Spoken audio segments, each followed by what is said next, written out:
Оодо BBC Лондон саламатсызбы. Дүнү дүрбүсүндөгү соңку жаңылыктар менен тааныштырабыз. Студияда Кубат Касымбеков. Улуттар уюму Газадагы гуманитардык кризистин кесепетин эскертти.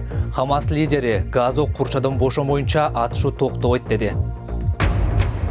Малайзия учагы кулаган Украина аймагында коопсуздукту күчөтүү чакырыктар айтылууда. Жүргүнчүлөрдүн сөөгү дале Голландияга жөнөтүлүп жатат. Роботтор кол жазмалардын ордун басалабы? Алдыда бул суроого жооп издейбиз. Улуттар уюму Газада гуманитардык кризис болушу мүмкүн деп эскертти. Ал тапта Израилдин согушкерлерге карата чабуул уланууда. Хамастын лидери адам өмүрүн сактоо үчүн ок атпоо макул экенин, бирок Газа Израилдин курчоосунан кутулмайынча кармаш токтобой турганын айтты. Газа бийлиги соңку чабуулдан буунун мектебинде баш калкалаган 9 киши мерт болуп, 200дөйү жаракат алганын билдирди. 17 күнгө созулган арыздашуу. Газада 700дөн ашык адамдын өмүрү кыйылды. Бириккен Улуттар билдиргендей 100 миңдей качкын уюмдун кеңселеринде баш калкалап жатат. Жергиликтүү тургундарга тамак аш жетпей, суу тартыш болууда. The majority of those killed in Gaza are women. Курман болгондордун көбү жаш балдар жана аялдар. Алардын согушка эч тиешеси жок. Чабуулдар өспүрүмдөрдүн өмүрүн алганы өкүнүчтүү. Бирок кагылышуу дале уланып жатат. Бүгүн Газа бутага алынып, түнү менен Израилге да ракеталар атылды. Газалыктардын чыдамы түгөнүп баратат. АКШнын мамлекеттик катчысы кечээ жагымдуу кабар айтып, ок атпоо келишимине жакын калганын билдирди. Биз гуманитардык максаттагы тынчтыкты колдойбуз. Өткөн аптада да колдогонбуз. Бир нече саатка ок атпай адамдардын сөөгү чыгарылып, тургундарга жардам сунушталган. Андыктан бул багытта ок атпоого макулбуз. Бирок тынчтык келишими үчүн биздин негизги талаптарыбыз, элдин талабы да эске алынышы керек.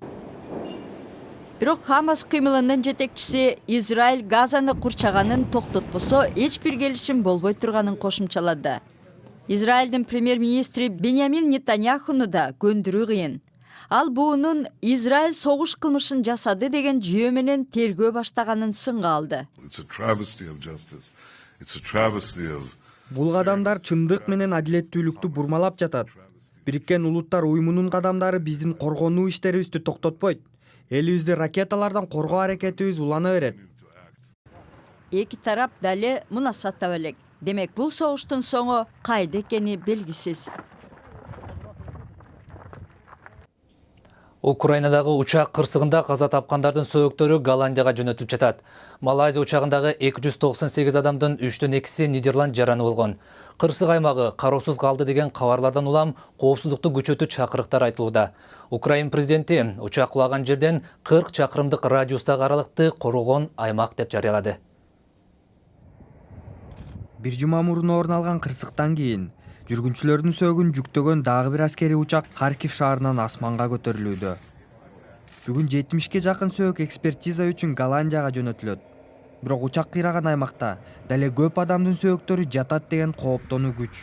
Жикчилдер көзөмөлдөгөн Донецк аймагында кырсык болгон жер ачык бойдон. Ал аймакты эч ким коргогон жок. Иликтөө башталганы да байкалбайт. Бүгүн BBC кабарчысы адам сөөгүнүн калдыктары жол боюнда жатканын көрдү. Австралиянын премьер-министри Тони Аббот 50 полиция кызматкери тергөө иштерине көмөктөшүү үчүн Британияга, андан соң Украинага жөнөтөөрүн билдирди. Австралиянын полиция кызматкерлери кандай шартта иликтөө иштерин жүргүзөрү белгисиз. Алар Лондон шаарына келишти. Кызматкерлер Улуттар уюму баш болгон эл аралык топ менен бирге Украинада иликтөө иштерин жүргүзөт. Бирок азырынча жикчилдердин чет өлкөлүк полиция кызматкерлерине мамилеси кандай болору белгисиз. Алар куралданып келишеби же жокпу? Бул маселе да чечиле элек. Голландияга жөнөтүлгөн сөөктөр Хилверсум шаарына алып келинүүдө. Курман болгондордун жакындары эми узак мөөнөткө созулган экспертизанын жыйынтыгын күтүшү керек. Эфирде BBC эми алдыңкы саптагы башка жаңылыктар. Алжир аба жолдору Буркина Фасодан Алжирге багыт алган бир учагы менен байланыш үзүлгөнүн билдирди. AH-5017 каттамындагы учакта 110 жүргүнчү жана 6 экипаж мүчөсү болгон. Учак асманга көтөрүлгөндөн 50 мүнөттөн кийин дайынсыз кеткен. Издөө иштерине Франциянын 2 аскер учагы да катышууда. Ирактын депутаттары бир нече айга созулган саясий туңгуюктан кийин күрд саясатчысы Фоуад Массомду өлкөнүн жаңы президенти кылып шайлады. Ал тапта Тажи шаарында таң эрте абактагыларды салып бараткан унаа согушкерлердин чабуулуна кабылып 60 адам мерт болду. Исламдан христиан динине өткөн үчүн өлүм жазасына тартылган судандык айым Римге келди. Мериам Ибрахимди Италиянын тышкы иштер министринин орун басары коштоп жүрдү. Ага карата өлүм жазасы июнь айында токтотулган. Бирок Мериам АКШга сапараларда кайра кармалган эле. Индияда бир бейтаптан жүздөгөн тиш табылды. 17 жашар баланын бир эле бөлөсүнөн бир нече тиш өсүп чыккан. Доктурлар 7 саатка созулган операциядан кийин бейтаптын ылдыйгы жагынан жалпысынан 232 тишти жулуп салышты. Берлиндеги Жөөт музейинде өткөн көргөзмөдө туура ыйык китебин жазып чыгууга ылайыкташкан робот сунушталды. Эң кызыгы, бул жаңы технология бизге көндүм болгон басма ыкмасын колдонбойт. Китепти адамдын кол жазмасындай кылып көчүрө алат. Бирок буга дин кызматкерлери кандай пикирде? Куштун канаты менен териге тамгаларды түшүрүү эң байыркы өнөрлөрдүн бири. Көптөгөн тарыхый жазмалар териде сакталып келген. Жөөттөр үчүн да туураны кол менен жазуу ыйык иш деп саналат.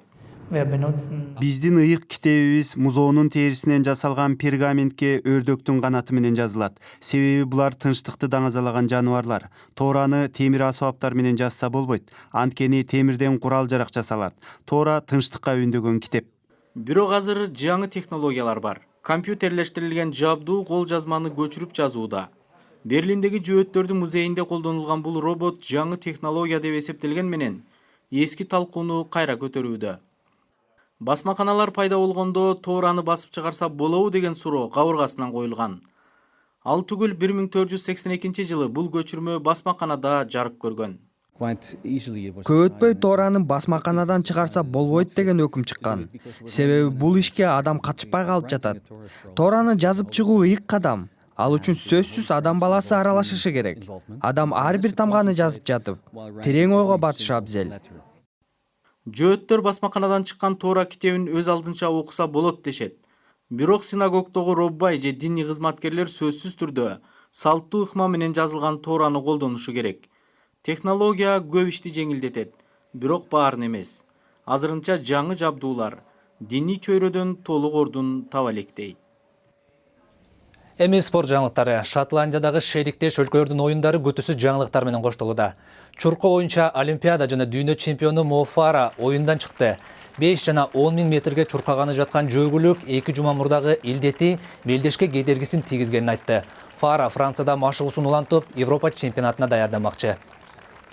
Футболдо Манчестер Юнайтеддин жаңы тренери Луи Ван Гал алгачкы жеңишине жетишти. Команда Уэйн Рунинин 2 голун кошкондо 7-0 эсеби менен Американын LA Galaxy клубун утуп алды.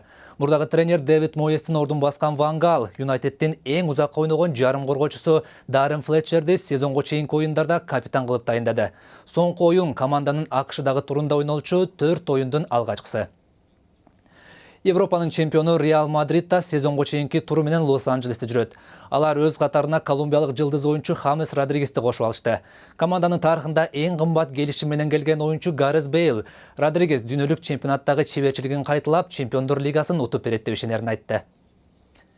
Жаңылыктардын соңунда сиз Испаниянын 2-чи деңгээлдеги Культурал Леонец аттуу футбол клубу жөнүндө укпасаңыз керек. Бирок бул клуб эми формасы менен белгилүү болууда.